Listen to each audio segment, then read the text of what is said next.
Hi, everybody.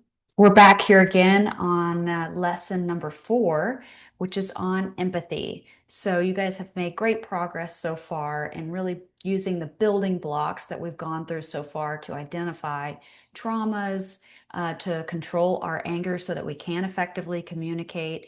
And of course, now we're moving towards how do we actually know we're communicating well. And one of the first ways to know you're a good communicator is that you have high emotional intelligence.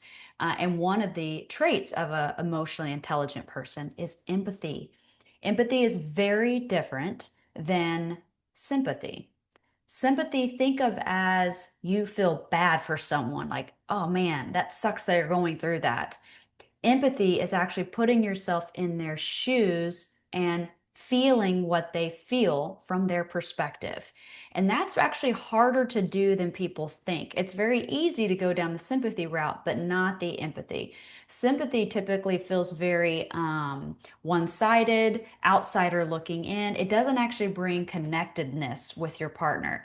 Empathy, on the other hand, requires active listening. You have to truly understand what that person is going through to be able to say, oh, I get it now, right? Even if it's something you haven't personally experienced, you think about yourself as walking in their shoes, so to speak. What does it actually feel like to be that person? So we are going to be kind of focusing here as empathy after infidelity. But of course, if you haven't experienced infidelity, this can still be applicable because empathy is really the basis for understanding one another on a deeper level. I think so many of us come into our marriages and our relationships trying to present the best version of us. And over time, we have all these different hurts and wounds that have built up that basically lead us to this place of feeling like we either have a lot of shame for what we've done or said or been in our marriage, or we're self righteous. We think that, oh, I have been better than you and I've done all the right things. And all that just breeds to more disconnect between couples. So, empathy is trying to relate to someone where they are or an experience that they've gone through so that you can be there for them. A lot of times, empathy doesn't even really require a ton of words in terms of response. It's kind of being there with someone, understanding where they're coming from. You can summarize that to them. And many times, that's all somebody needs to hear to feel seen. So, you can see here it says seeing and valuing each other's pain. So the goal is to be compassionate, right? And by doing that, we can rebuild love and connection where once it has, grown cold. So progressing us forward here, what is empathy? I've kind of already explained it, but the goal here really is to enter into their perspective. So we're not critical, we're not judgmental. We want to truly understand their perspective. We don't take this as an attack, even if it is about something we've done or a situation that there was a big fight, right? Something that happened in the relationship. You can still understand their perspective without agreeing. You might actually disagree with what that person has to say was the case, like the situation that happened. So maybe you don't agree that that's how the fight happened or the things that were said, but you can still say, I sense that they're really hurt in this situation. I don't understand it, but I'm going to try to sit here and listen so I can understand, so I can relate. You can always relate to someone even if you don't agree. So you're feeling the feelings with someone else. You're not just feeling sorry for them. And then you are going to summarize back to them, which we also call reflective listening, another communication skill. So think of getting all the information from that person and then regurgitating it back to them in a way that says, did I understand you correctly? You're actually kind of posing it as a question so that they know that you really understood. You actually might find that you might not be understanding each other as well as you thought you were. You were making assumptions and you actually didn't understand the person at all. And what does that cause, right? That vicious cycle of like, you don't get it. And I'm repeating myself, and around we go. So ask that question, make sure you do understand. And by doing that, you're already going to be showing empathy because you're showing that you actually want to understand their experience. So that's what empathy is. And that's kind of how you get started with communicating in a way that is basically requesting understanding versus just trying to prove your point or to be right. So, why does empathy matter in recovery? Especially if we're talking about infidelity, but if you have a marriage that's been years of built up bitterness and resentment, this is really important as well because right now the marriage has come to a place where it's so fractured that almost everything you say becomes a trigger, right? Everything you do feels like it's going to turn into some sort of fight, even if it's the most innocent of things. It's like everything feels like it has an inflection inside of it.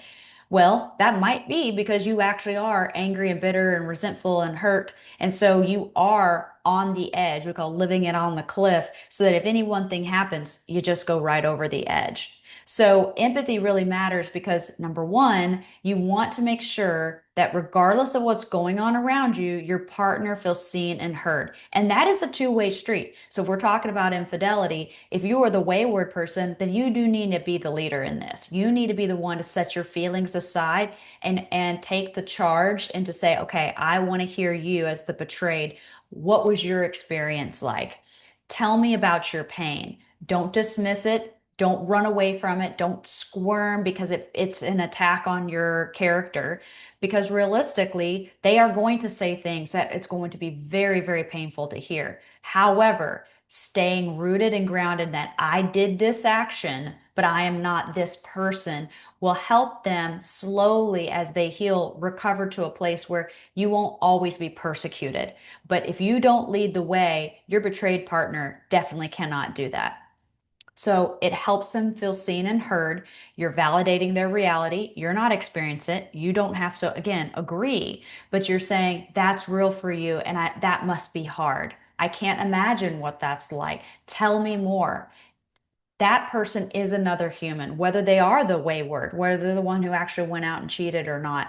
We are responsible for the things that come out of our mouths and the way we act. We just because we feel justified in the things that we say and do because maybe we feel we're more morally superior, at the end of the day, all that does is create further disrespect, distrust, and disconnection from the relationship. So validate your partner. You once did this when you were dating, right? Everything they said was basically gold. You saw 90% of the good stuff and didn't even see the 10% that's bad. And then 4 or 5 years into the marriage, it flips. All of a sudden, you only see the 10% that's bad and you negate the 90%. So we really do need to go back to the foundation and realize that they are human. They have dignity and self-worth, and that they do deserve to be able to sit down and have a real communication process of understanding one another. And so that, what are we doing? We're just creating trust, right? We're opening the door. Genuine empathy really does create emotional safety. Something that I learned in my marriage is that my husband did not feel emotionally safe with me. I would say some of the right words, but my actions did not follow up with it. I created an emotionally volatile home because I didn't actually want to face how he felt because I was afraid of what it said about me. That is not what communication is about between two people. It's about what somebody else is experiencing without getting defensive that it means something about you as an individual. You have to be able to divide those two. And we have some tools, talk about some cake toppers and things like that, that help you separate yourself emotionally while still being engaged in the conversation, especially when it's heated after infidelity and cheating. So we'll talk more about that. But just know you're slowly trying to rebuild trust over time, and one person can lead the way. And empathy is probably one of the first and best actionable steps you can take in your communication to show that to your spouse. So, this is a great one. Maybe take a screenshot of this. What are the things that get in the way from you being able to connect to your partner when they want to share? Because many times women may be the ones who are like, I want to share, I want to share, I want to share. But then their husbands are the ones that say, I don't want to share, I don't feel safe, and they don't want to come out and be vulnerable. So we don't want to nag to try to get that result. What we want to do is create a safe environment. And empathy is one of the first ways to do that. And so, as I mentioned with that cake topper, do not get defensive. Taking things personally, all that really is self-centeredness. You're looking at yourself, selfishness. What does this say about me? That's not true. Let me prove you wrong. You can't feel that way. All these types of statements are 100% telling that person what they shared is wrong.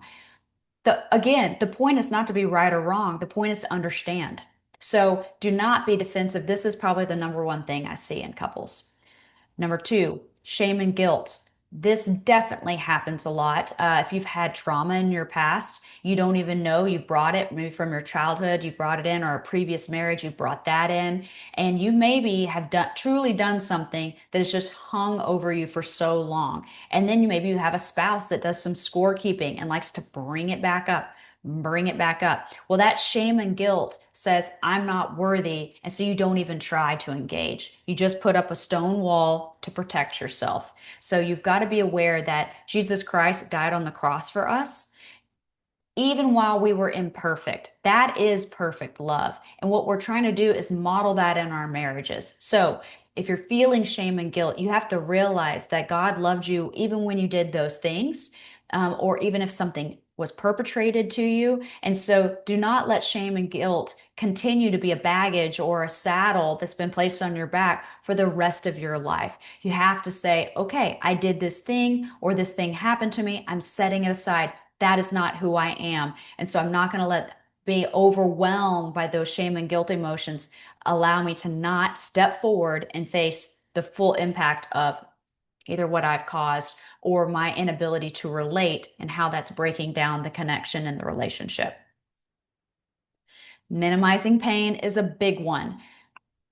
One of the things I tell people who especially gone through infidelity is be proactive in your communication with your spouse. So if you're the wayward, bring it up on your own. Don't make your betrayed partner come ask you like what's going on. Or come to you and say, I don't feel safe, something's wrong, that sort of thing. Be proactive. Ask them, hey, how are you feeling today? On a scale of 1 to 10, how can I help you? When you do that, you can even bring up the infidelity. Hey, the infidelity came into my mind today and I realized what a terrible decision that was. And I just want to say again to you, thank you for being so strong. Thank you for sticking in.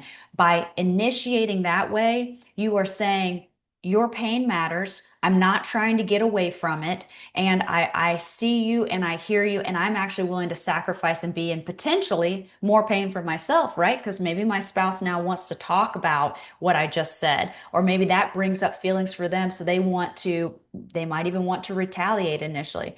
But you, by doing that, saying, your feelings matter more than mine. And it's not always going to be that way, but when you have something big like infidelity, it is really important that one person again takes that lead.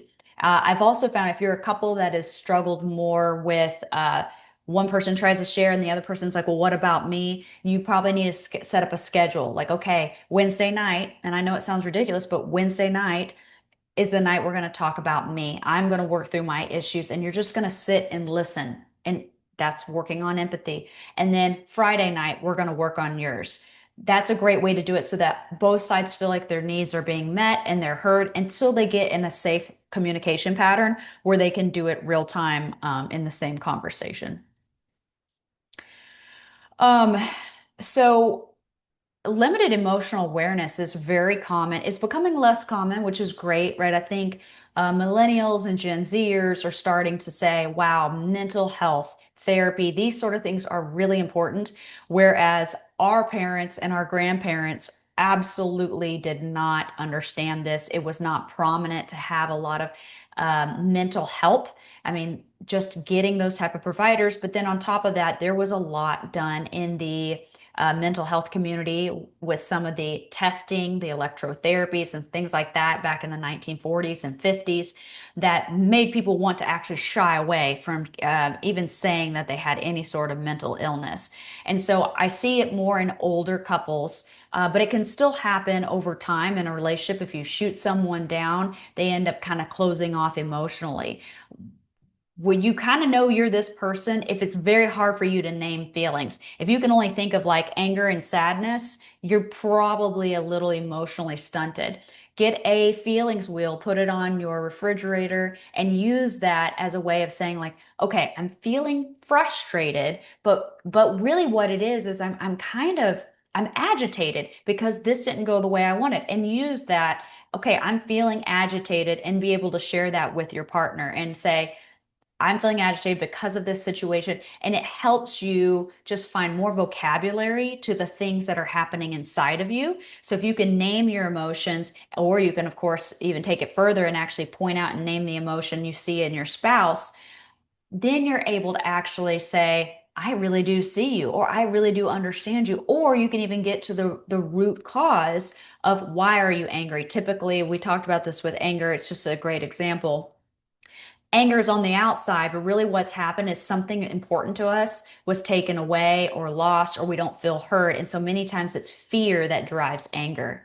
So all of these emotions kind of are interconnected. So if you are limited emotionally and you don't have words and you don't know all the different types of feelings and how they're connected, it might be really hard to articulate. So you want to learn these things with a coach or a therapist to teach you.